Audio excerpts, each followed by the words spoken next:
Hey there, Mr. Armadillo. What you digging for? I ain't gonna hurt you. You looking for food? Yeah, I bet you're kind of hungry right now, huh? Bye, Mr. Armadillo.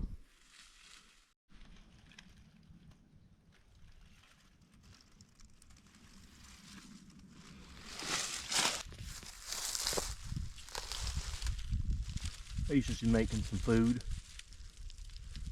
I love the beer can behind him. What are you drinking out here, sir? Sir, have you been drinking and rolling? That's illegal around these parts, man. Not drink and roll around here. Yeah, this guy is not afraid of humans at all. Hey, little buddy.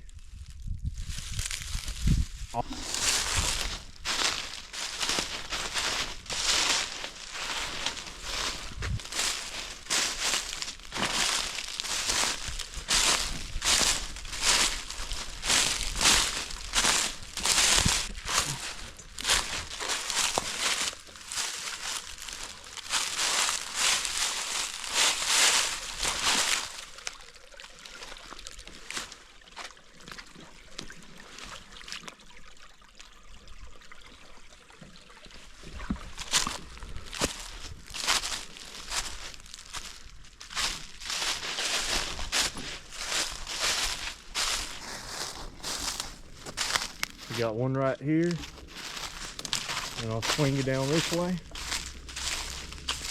And we got another right here. That brings the total armadillo count I've seen today up to 4. Look at him go. You're a cutie.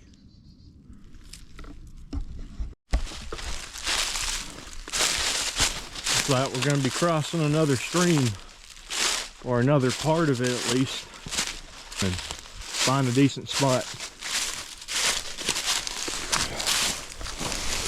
Oh God.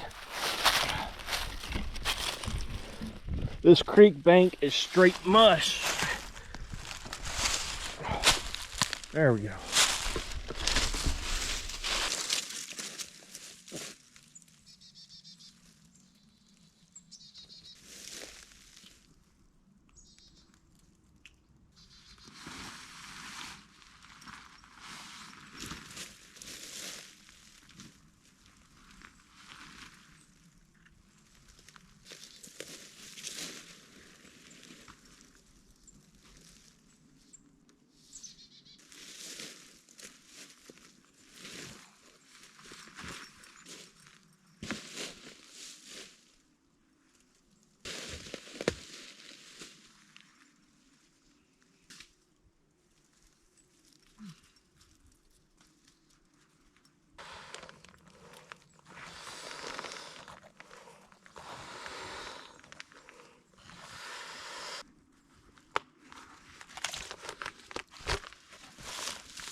Home sweet home.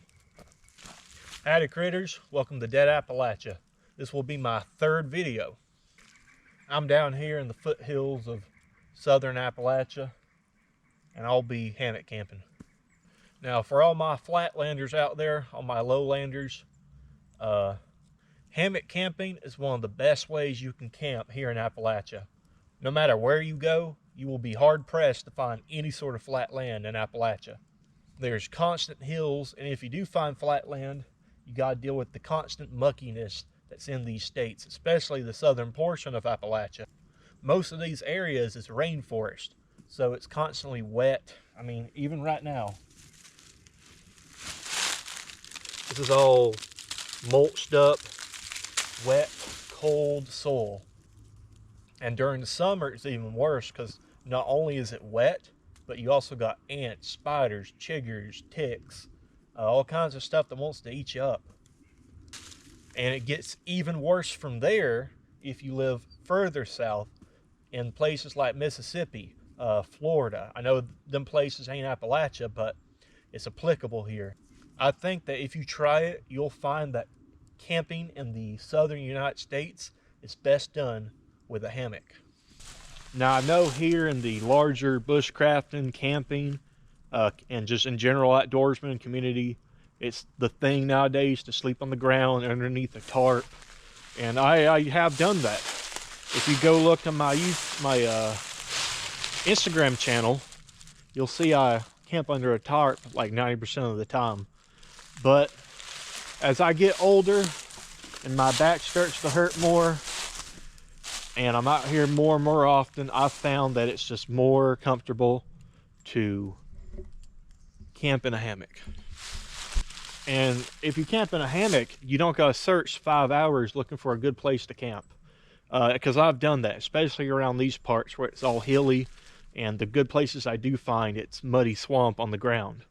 Being able to just connect to any 2 trees you find is a godsend. And I know a lot of folks say, well, what if you have a place with no trees? This is Appalachia. There's always trees. I don't think I've ever camped anywhere in the East Coast where there wasn't trees nearby. I mean, this ain't the West, this ain't the Midwest. We don't have large swaths of flat land with nothing in it. These mountains are dense and they're forested. So don't hold off buying a hammock because, you know, you're afraid you might not be able to use it that much. That being said, if you live somewhere like, you know, like I said, in the Midwest or in the desert, this probably ain't the right tent for you. But it suits my purposes quite well. Another big thing for me is just getting off the ground. If you know anything about being outdoors and sleeping outdoors, what will get you colder than almost anything else is sleeping on the ground and having a low R-value sleeping pad. And that's why they say your sleeping pad is more important than your sleeping bag. It don't matter. There's a plane going above us right now. Can y'all hear that airplane? It's been flying over us for a while now. This video is going to be a lot shorter than the last 2. The last 2 were, I think the first one was 45 minutes. The last one was an hour. So I'm going to give you all a break and give you a much shorter video today. Not only that, but I did not bring that many SD cards. So I'm going to run out of GoPro battery if I stay out here too long. It's about to get dark, so I'm going to have to start a fire and start cooking real soon. But before I do that, I figure I'd show you some of my gear. First up, I got my Hidden Woodsman Tinder Bag. Now, although it's called the Tinder Bag and probably, you know, advertised as such, I use it as my food bag. I love the roll top. It makes it easy to turn it into a bear bag to hang it somewhere. It's real spacious, and it's actually quite light for the material. So that's where I keep all my food. This right here is my ditty bag, or some folks call them possible pouches, throwaway pouches, whatever you want to call it. Basically, this is my catch-all. I keep my hanks of paracord in here. and my water filtration. This here is a life straw that you connect to the top of your smart water bottle, so you can just fill it up and drink on the go. And then this right here is a Sawyer squeeze. You attach this to these little squeeze bags in here, connect the tube to your bottle, and squeeze the filtered water. And then this here is my fire bag. This thing contains all the stuff I might need to start a fire. We got fire starters. We got tinder. We got flint and steel. We got little big lighters. We got ferro rods. So basically anything I might need to start a fire out in the woods, I got it right here. And next up is my saw. This here is called the Silky Professional. I love this little guy. I do mean to get a bigger saw, but for now this guy has seen me through all my woodland adventures, and it's gonna stay with me for now. Alright, next up we got my woodland bushcraft utility belt. Now I like to keep this thing on me because there are a lot of stuff I want to keep on my person at all times, but I don't want to have to keep moving back and forth between my pack and my shelter when I'm processing wood, or I'm building a shelter, or whatever else. So this is all the stuff I like to keep on me at all times. Starting up, I got me some insulated gloves. Insulated work gloves to be specific. These are made out of deer hide, I believe, and the insides are insulated. Now during the summer, I just have some plain old cowhide gloves, but during the winter I like to have the insulated version, keep my hands warm. Next up on the block, my big blade. Now these are the eastern woodlands, so an axe is usually not needed. If you lived out west, I reckon you would need an axe everywhere you go, but at least out here, big blade is really all you need. You can carry an axe if you want to, and for the longest time I did. I would go nowhere without an axe, but these days I just carry a nice machete. This is the Condor Moonshiner. It's a big, gorgeous, meaty blade. It's an excellent chopper, and I've become quite fond of it. Then after that, I got my little boo-boo kit. Now, I need to preface this. This is not an IFAK, all right? This is not something that I use to save my life if I cut an artery or I hurt myself. Now, granted, you should probably carry an IFAK with you in your bag, especially if you're out here like we do, where we're using saws, axes, guns. But this is just something to have on me for little boo-boos, you know, your usual scrapes, cuts, burns that you might get while doing camp chores. And inside, I just got, you know, wound dressings, I got antiseptic wipes, I got band-aids, I got gauze, I got an emergency poncho right here just in case it starts raining out of nowhere. I like to keep that in there.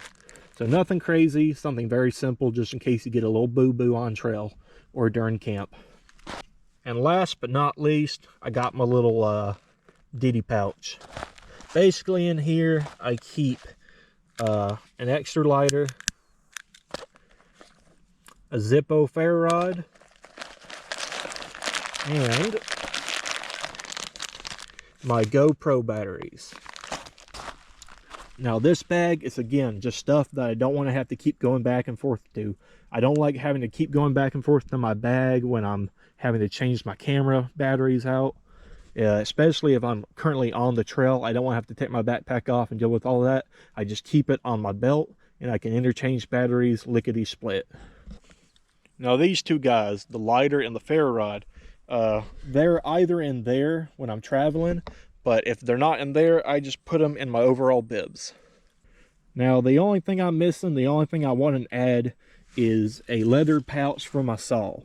I use this saw probably more than any other tool here aside from the GoPro stuff while making videos. And right now I just keep it in the cargo pocket of my breeches, of my overalls, but I don't always like to do that, and I like to have it nearby. So I'm going to get a leather sheath for this guy, and after that my woods belt will be completed. Now the belt ain't leather. I do plan to get a leather belt eventually, but for right now I just have this Arcadia belt. It's magnetic. You just go like that, and it's on there and it ain't going nowhere. So just wrap it around yourself.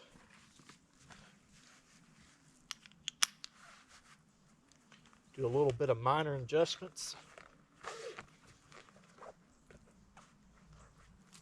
And boom, easy peasy. All right, it's starting to get dark. I'm gonna want to cook soon. I've already gathered some firewood. I'm already starting to organize it, but you know, I reckon I'm gonna need more, especially if I want to keep warm throughout the night. It's not gonna get too cold, maybe mid 30s, nothing crazy, nothing I can't handle. So I just want to have enough fire to cook. I brought some eggs, some instant mashed taters, and some beef jerky, and some bison jerky too on top of that. So should be a nice night.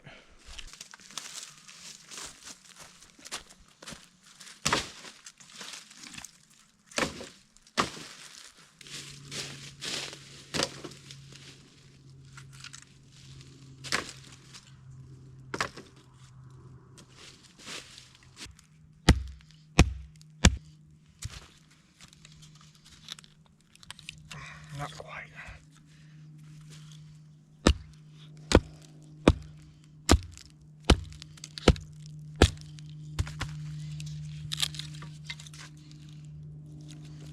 Who needs an axe, right?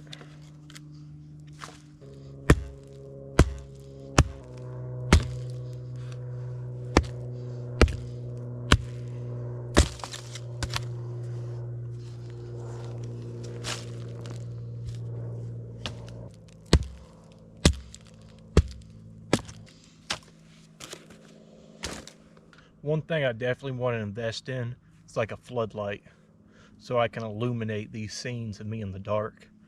GoPro cameras don't do too well in the dark, so even with this little thing right here, y'all probably can't see much.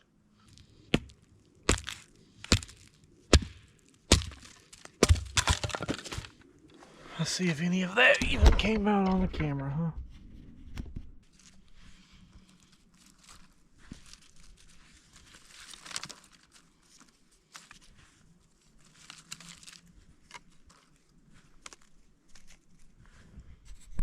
Today I'm going to be using the Blackbeard fire plugs. These guys are real simple. All you gotta do is twist them until you get these little ends flared out. Get all that inside stuff nice and exposed. We're going to use the old Zippo fire steel.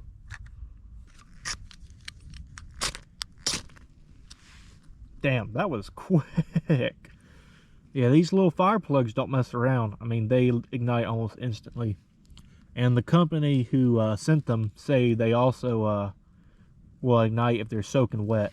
Now, I've never had to use them soaking wet myself, but it's nice to know that if I had to, they'd still work.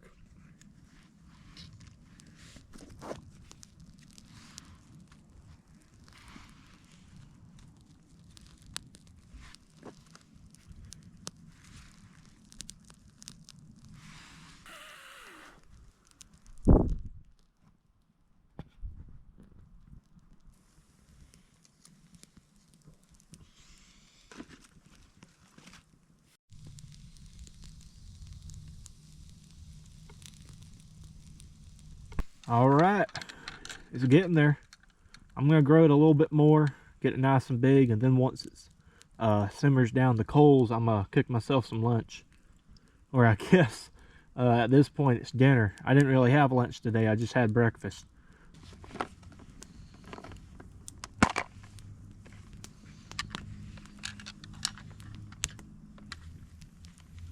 Some beef jerky, some buffalo jerky, some Spanish style rice, and last but certainly not least, some roasted garlic instant mashed taters.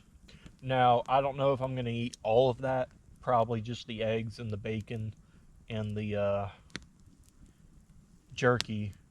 I don't really eat that much when I go out in the woods. I don't know why. I don't know if my body's like, if my body just knows I'm out in the woods and it needs to conserve food, or what. I just cannot work up a good appetite when I'm out in the bush. I don't know how some folks do it. I've seen some folks like the Outdoor Ginger, the Outdoor Boys, they're cooking these massive steaks out here. I just ain't got the appetite for it. Maybe that's more of a cold weather guy type thing. You know, them folks living in Alaska, they're always cold, so they need the more calories, I guess.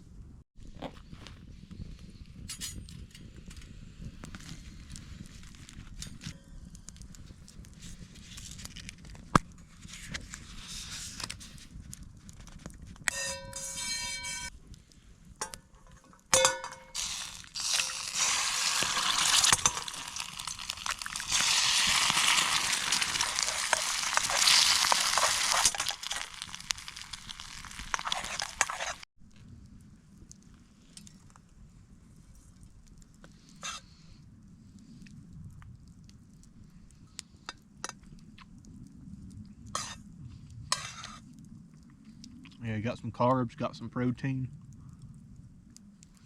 It's probably not the most appetizing meal, but when you haven't ate since like 10 o'clock in the morning, it do hit.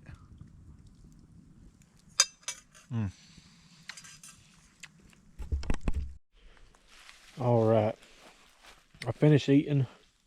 I'm gonna go do the dishes, then I'm gonna hang my bear bag up somewhere. Then I reckon I'm gonna go to bed. All right, we're back from all them chores. I didn't bother filming any of that, me putting up my bear bag, me doing the dishes in the creek. I just I don't have the resources for it to film everything I do.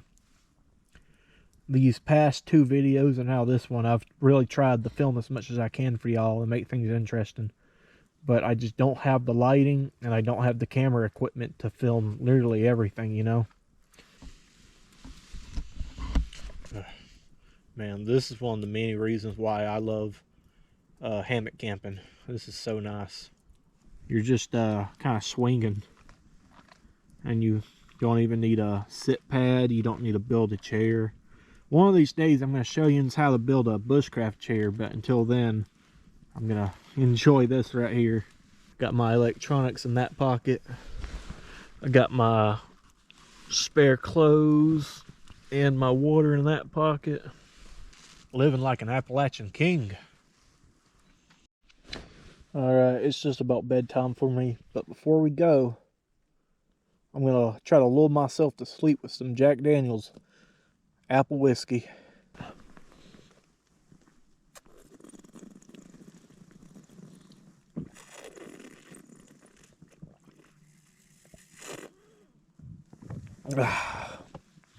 Alright, it's pretty cold, it's late-ish. I'm gonna go to bed. I'll see y'all in the morning.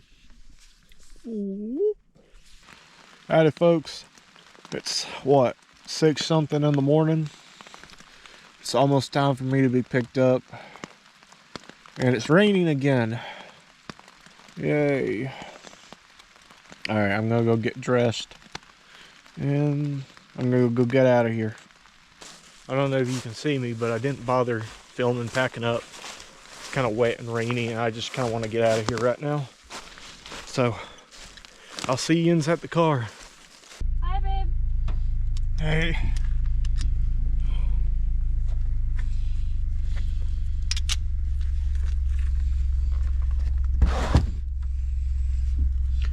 Alright, sorry for the short video. A lot of things just didn't work out, but I'll see you in the next one.